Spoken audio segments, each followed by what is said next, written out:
লোকালয়ে বন্যপ্রাণী প্রবেশ ঠেকাতে ও বনে অবৈধ অনুপ্রবেশ বন্ধে পূর্ব সুন্দরবনের সীমান্ত এলাকায় ফেন্সিং বেড়া দেওয়ায় স্বস্তিতে বন সংলগ্ন এলাকাবাসী। যত্রতত্র লোকালয়ে ঢুকে পড়া বনের বাঘ শূকরের আক্রমণের হাত থেকে রক্ষা পাচ্ছে লোকালয়ের অন্তত ২০ গ্রামের মানুষসহ গবাদি পশু।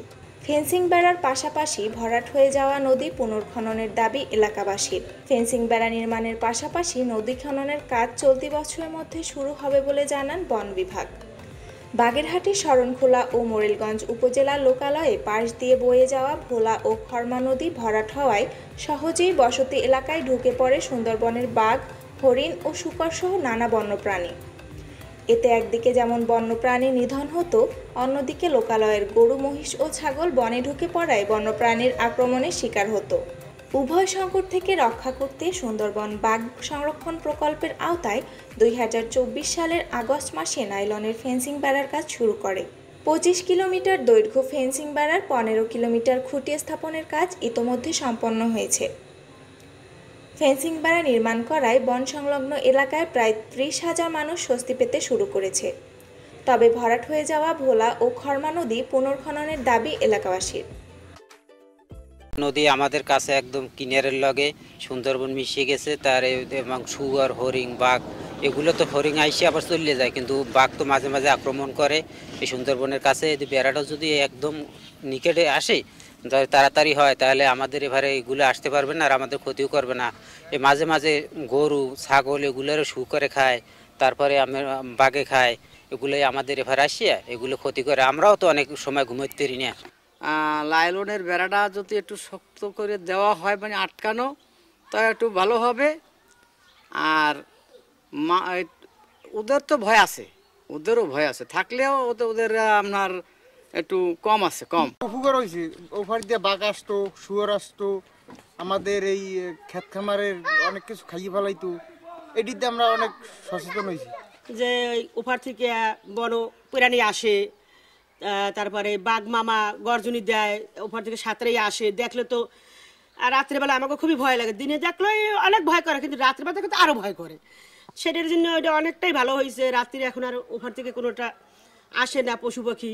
শুষ্ক মৌসুমের আগে সুন্দরবনের পাশে ফেন্সিং বেড়া নির্মাণ শেষ হলে জীববৈচিত্র্য রক্ষায় গুরুত্বপূর্ণ ভূমিকা পালন করবে বলে জানান প্রশাসনিক এই কর্মকর্তা। আপনি ইতিমধ্যে জেনেছেন, মাস ৩ আগে আমাদের এই রাজাপুর এই এরিয়াতে একটা শূকর আমাদের লোকালয়ে ঢুকে ৩ জন মানুষকে আহত করে, তারা হাসপাতালে ছিল। আসলে এটা জরুরি। আমাদের এই শুষ্ক মৌসুমে বিশেষ করে বাঘ, শূকর সব বন্যপ্রাণী আমাদের এদিকে ঢুকে যায়, আবার এদিকের আমাদের যে গবাদি পশু আছে সেগুলো বনে ঢুকে যায়, অনেক ক্ষেত্রে সেগুলো বাঘ সহ নিয়ে যায়।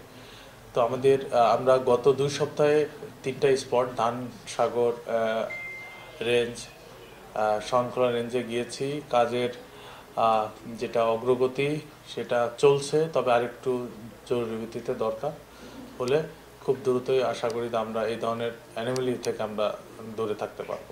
সুন্দরবনের জীববৈচিত্র্য রক্ষায় সুন্দরবনের পাশে ফেন্সিং বেড়া নির্মাণের পাশাপাশি নদীর পুনর্খননের কাজ চলতি বছরের মধ্যে শুরু হবে বলে জানান বন বিভাগের এই কর্মকর্তা। যে পূর্ব সুন্দরবনে রয়েছে বাগেরহাটের অংশে, সেখানে বাঘ সংরক্ষণ প্রকল্প থেকে আমরা বাঘ মানুষের দ্বন্দ্ব নিরসনের জন্য ফেন্সিংয়ের আপনার কাজ শুরু হয়ে গিয়েছে, কাজ চলমান রয়েছে। ১৫-২৫ কিলোমিটার এই যে ফেন্সিংটা করা হচ্ছে আপনার মূলত ভোলা নদীর অববাহিকাতে, ভোলা নদীর পাশে সুন্দরবন অংশে, যাতে এই বাঘ বাইরে না আসতে পারে বন থেকে, এবং গরু, ছাগল বা মহিষ যেন বনে না যেতে পারে। বাঘ মানুষের দ্বন্দ্ব নিরসনের জন্যই আসলে এই কাজটি করা। ভোলা নদী আসলে জলবায়ু পরিবর্তনের কারণে অনেকটাই ভরাট হয়ে গিয়েছে। সেটাও সুন্দরবন সুরক্ষা নামে যে প্রকল্প রয়েছে, সেই প্রকল্পের মাধ্যমে আমরা খনন করার পরিকল্পনা নিয়েছি। আপনার ভোলা, আরুয়া বের এবং খরমা এই 3টে নদী খনন করা হবে। ইতিমধ্যে পানি উন্নয়ন বোর্ডের সাথে আমাদের MOU স্বাক্ষর হওয়ার জন্য প্রক্রিয়া শুরু করেছি। আমরা আশা করছি এই বছরই টেন্ডার হবে এবং খাল খনন অচিরেই শুরু হবে। পূর্ব সুন্দরবন বন বিভাগের বাগেরহাটের চাঁদপাই ও শরণখোলা রেঞ্জ এলাকায় নাইলনের ফেন্সিং বেড়ায় ব্যয় ধরা হয়েছে ১,৮৭,৭৫,০০০ টাকা। ২৫ কিলোমিটার দৈর্ঘ্য বেড়ার মধ্যে ১৫ কিলোমিটার কাজ ইতোমধ্যে সম্পন্ন হয়েছে। বাকি 10 কিলোমিটারের কাজ চলমান রয়েছে।